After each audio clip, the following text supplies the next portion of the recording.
Until 2006, Mercedes-Benz didn't have an entry in the full-size SUV segment.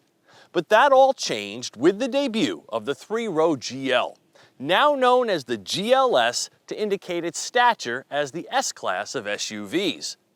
And now for its next act, the GLS is bigger, lavishes its occupants with even more luxury, and doubles down on technology. In all aspects of modern life, some continue to prefer analog while others crave digital. And the GLS is coded for the latter, with oh wow electronic wizardry around every corner. Widescreens, tablets, aromas, and gesture control. The luxury three-row segment has shifted its emphasis from driving to pampering. Not that the GLS isn't satisfying from behind the wheel, because it is, but this class has crossed into the technology sector with a focus on indulging its occupants. But first, let's look at the mechanicals. This base GLS 450 with standard all-wheel drive receives a new inline 6-cylinder turbocharged engine supplemented by mild hybrid technology Mercedes calls EQ Boost.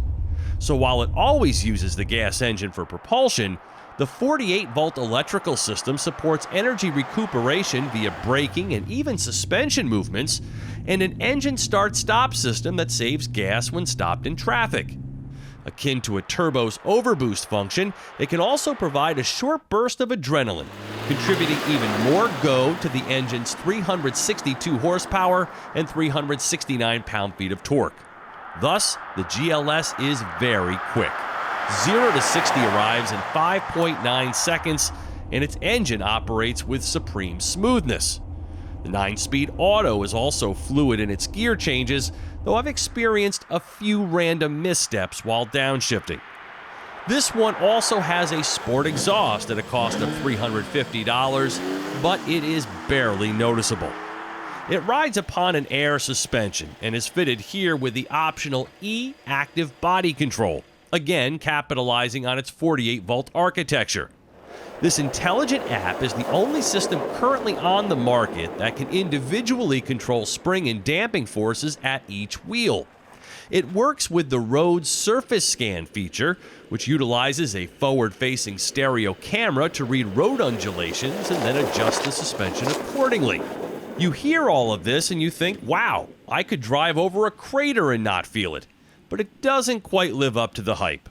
The GLS's ride quality is very, very good, but it doesn't make the standout impression you might think. It also includes a curve drive mode that leans the GLS into turns like a motorcycle while keeping the occupants unruffled.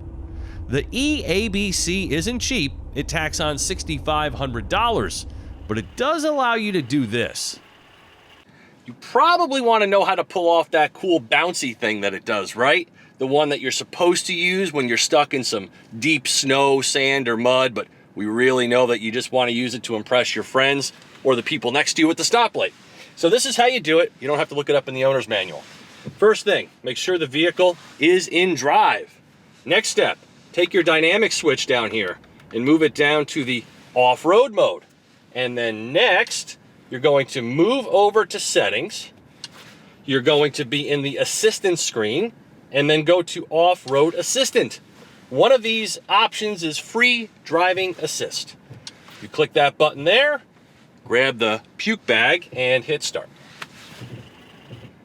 Here we go. Starts off rather subtly, and now we're really rocking. Yeah, now you can really feel it.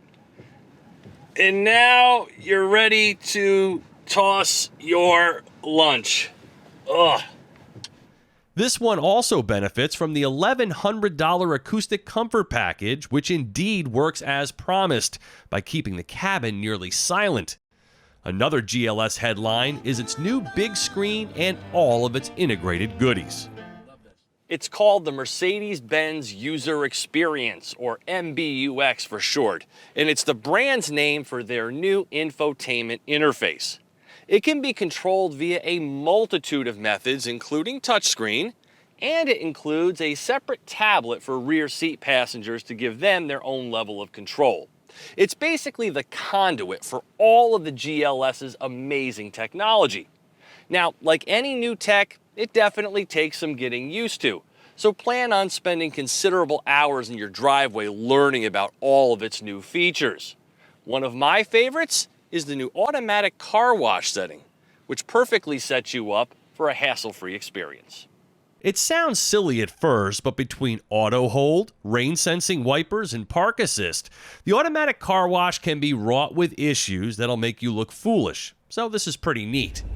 Other things you can do in here include activate Energizing Comfort, a customized environment that manipulates the music, lighting, air balance, seat temperature, and massage to help achieve a specific state of being. You can change the overall theme of the cabin, play with the amazing Burmester sound system, or peruse the various drive settings. To work it, you can use the center pad, touchscreen, voice, or the very simple steering wheel touchpads. Finding what you're looking for can be a little confusing, but the system's operation is very well done. Same for the driver information screen, which can be simply customized in countless ways. And the heads-up display is one of, if not the best on the market. No wireless CarPlay, however, so chalk one up for BMW. But what about those who don't get to sit up front?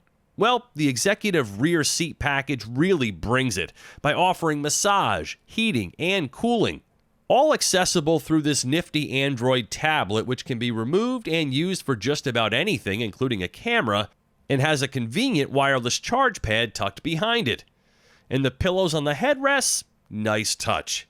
But not everything is perfect back here. Now these seats, even when fully reclined as they are now, still feel a little too upright. And the mechanisms involved for getting in and out of the third row and configuring the seats are slow and not fully baked. The biggest disappointment with the GLS is its poorly sized and engineered third row. Power seat features are nice, but these take far too long to complete and don't automatically return the seats to their previous positions. And it feels tight in the third row, much more so than its number one competitor, the BMW X7, but more on that later. This one-touch action to raise and lower all the seats simultaneously, however, is brilliant. There are heated and cooled cup holders, rapid heating seats, armrests, and door panels, and quad-zone climate control. So the cabin is a spa-like sanctuary. But here are my big issues. 1, the X7 both looks and feels even more impressive and progressive. Mercedes went with more traditional SUV styling, and it falls a little flat. And 2, the ill-conceived third row detracts from its family-moving goals. Now, on the other hand, this GLS performs better at SUV duties when the pavement ends, so if it's that setting you envision, I'd lean towards the Benz. The X7 feels city slick, and the GLS more rugged. Towing is maxed at 7,700 pounds, and gas mileage is rated at 21 mpg in mixed driving. And the GLS's self-driving capability exceeds most other systems in that it allows your hands to be off the wheel for a far greater period of time. In this marvelous Designo Cardinal Red with an abundance of options, MSRP is $103,180, up from a base price of about $76,000. You'd be nuts not to want one, but for the money, the X7 is even more impressive. For TestDriveNow.com, I'm Steve Hammis.